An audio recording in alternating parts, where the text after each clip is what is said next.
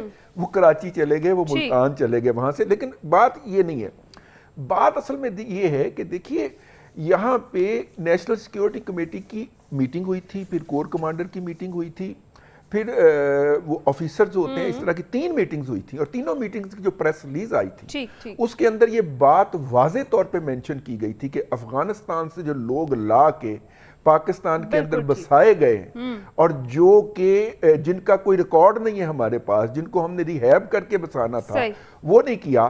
اور اب جو ہے ہمارے ہاں ٹاپ لیول کے اوپر اس بات کا احساس تو موجود ہے, لیکن اس کو ہم ریوائمپ کیسے کریں یا اس کو ہم سٹریم لائن کیسے کریں, یہ ایک بڑا سوال ہے.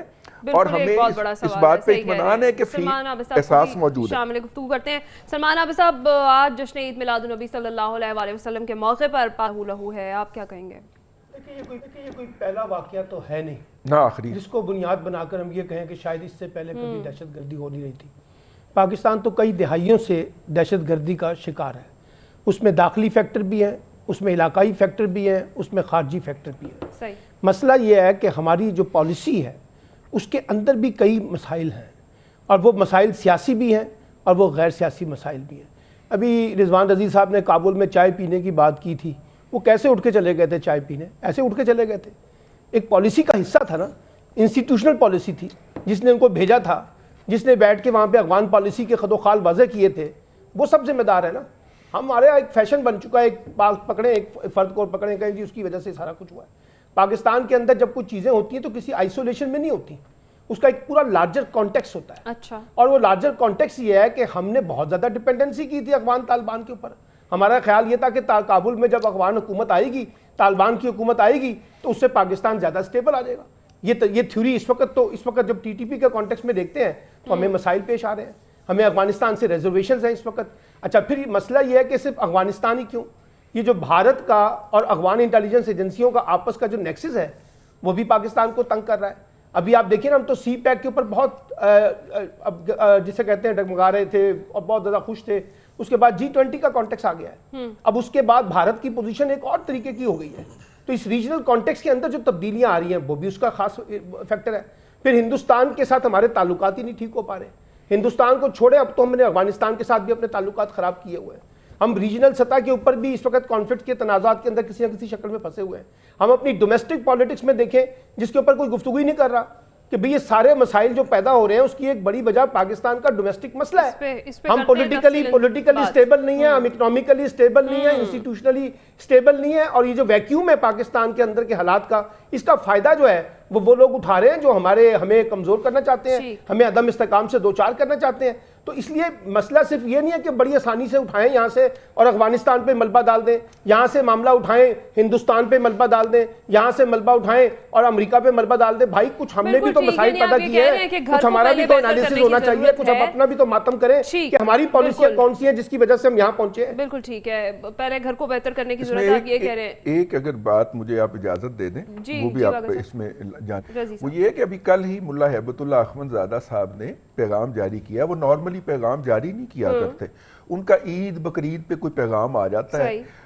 پہلی دفعہ ہوا ہے اور انہوں نے اس بات کا فتویٰ جاری کیا ہے کہ ہمسایہ ملک کے اندر جا کے لوگوں کے خلاف کوئی کارروائی کرنے والا اور اس کی فائنانسنگ کرنے والا, دونوں جو ہیں ان کے خلاف کارروائی ہونی چاہیے. کوئی کارروائی ہونی چاہیے. کوئی کارروائی ہوئی اب تک؟ میں عرض کرنا کل بیان آیا ہے. سر اس سے پہلے بھی افغان وزیر خارجہ یہ باتیں کر سکتے ہیں, لیکن مسئلہ یہ ہے کہ آج تک TTP کے خلاف کچھ نہیں ہوا. جائیں گے, بریک کے بعد جب واپس آئیں گے تو بات کریں گے یعنی سیاست کی, جس میں ڈیل اور ڈھیل بہت ہے, اور یہ بھی کہ بر وقت الیکشن کا اضطراب کب ختم ہوگا, اس پر بات کرتے ہیں اس بریک کے بعد.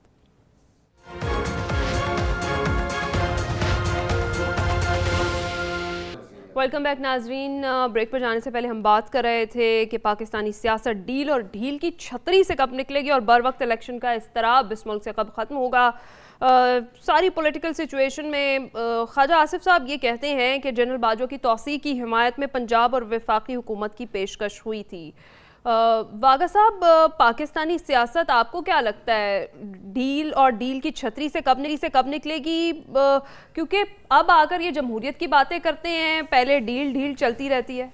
اچھا، کتنی عجیب بات ہے کہ سب لوگ جو پاکستانی پولیٹکس سے واقف ہیں وہ کون سے مد و جزر دیکھ رہے ہیں کہ کس طرح سیاست اوپر جا رہی ہے، نیچے آ رہی ہے، کون سی پارٹی کیا کھیل کھیل رہی ہے، کس طرح وہ گمکس کر رہی ہے. دوسروں کو اگر کوئی ذرا سا بھی کوئی ریلیف ملتا ہے تو وہاں وہ کہہ دیتے ہیں جی ڈیل ہو گئی ہے، اور کبھی کہتے ہیں ڈیل ہو گئی ہے. ہر پولیٹیکل پارٹی یاد رکھیے گا ڈیل بھی مانگتی ہے اور ڈھیل بھی مانگتی ہے.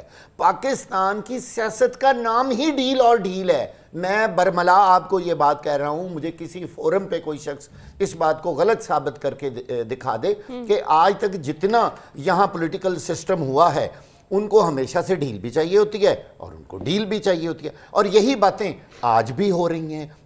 کسی کو کوئی پتہ ہی نہیں چل رہا کہ پاکستان کی سیاست کا رخ کیا ہونا ہے. ایک پارٹی کو ڈیل مل رہی ہے، دوسری کہتی ہے جی ان کو آپ ڈیل دے رہے ہیں.